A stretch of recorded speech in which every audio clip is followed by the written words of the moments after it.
Hello పిల్లలు, ఈరోజు మనం రంగయ్య కళ అనే కథను తెలుసుకుందాం. పూర్వం శంకరపల్లి అనే గ్రామంలో రంగయ్య అనేవాడు నివసించేవాడు. రంగయ్య కళలు, మంత్రాలు మొదలగు వాటిపై నమ్మకం ఎక్కువగా ఉండేది. రంగయ్యకే కాదు, ఆ గ్రామంలో చాలా మందికి మాయలు, మంత్రాలపై నమ్మకం ఉండేది. ఆ గ్రామంలో గంగయ్య అనే ఒక మంత్రగాడు ఉండేవాడు. గ్రామ ప్రజలందరూ అతని వద్దకు వెళ్లి అతని చేత తాయెత్తులు కట్టించుకునేవారు. ప్రతిఫలంగా అతనికి కొంత ధనం ఇస్తుండేవారు. గంగయ్య వీరి అమాయకత్వాన్ని అలుసుగా తీసుకొని వారి వద్ద నుండి అధిక మొత్తంలో సొమ్ముని తీసుకునేవాడు. ఒకసారి రంగయ్య అడవికి వెళ్లి కట్టెలు కొట్టాడు. అలసిపోయిన అతడు అడవిలో ఒక చోట కింద నీడలో పడుకున్నాడు. నిద్రలో అతనికి ఒక కల వచ్చింది. ఒక ముసలి అతన్ని సమీపించి అతని కాళ్ళను గట్టిగా పట్టుకొని నీటి వైపు లాక్కొని వెళ్తున్నది.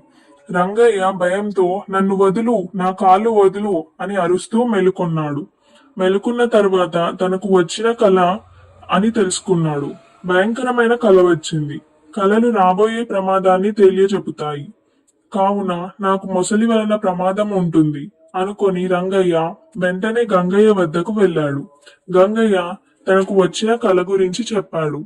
గంగయ్య రంగయ్యతో, "రంగయ్య, నీకు అతి త్వరలో ముసలి వలన ప్రమాదం కలుగుతుంది, తప్పదు" అన్నాడు. రంగయ్య భయపడ్డాడు.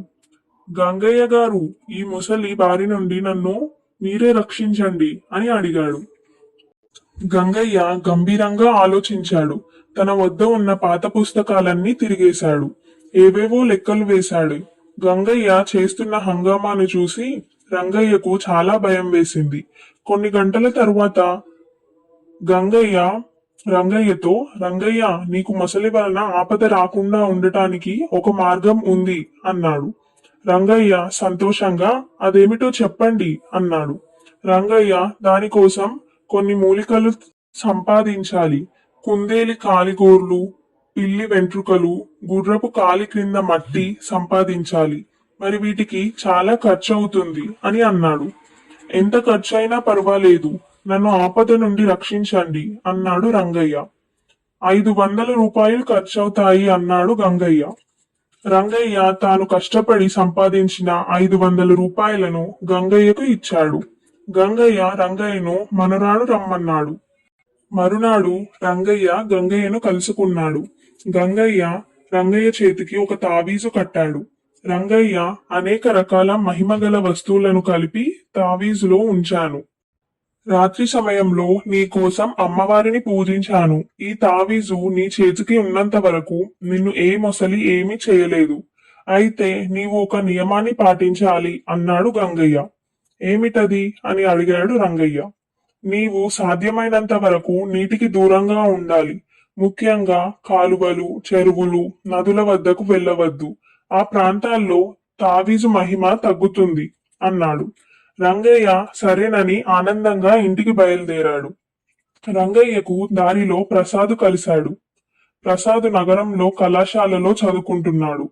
అతడు రంగయ్యను చూసి "ఏమిటి రంగయ్య, చారుగా వెళుతున్నావు" అని పలికరించాడు.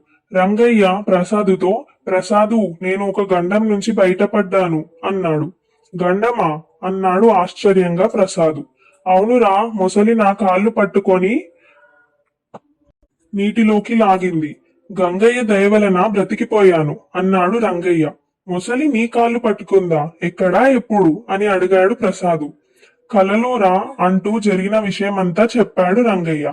ప్రసాదు రంగయ్యతో, "రంగయ్య మామ, గంగయ్య నీకు తావీజు ఇస్తూ ఏం చెప్పాడు" అని అడిగాడు.